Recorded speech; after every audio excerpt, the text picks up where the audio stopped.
Bon, nouvelle semaine, nouveau thème, on va parler de la prise de parole à distance.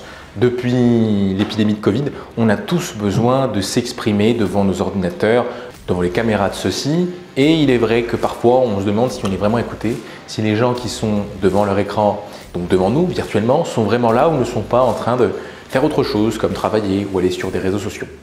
Parler à distance est une vraie prise de parole à part entière qui demande de véritables compétences pour susciter l'écoute. Et le premier des réflexes à avoir à l'esprit quand on cherche à être écouté face caméra, un peu comme je le suis en ce moment, c'est de penser que nous sommes tous victimes d'un phénomène qui est celui de l'aplatissement vidéo.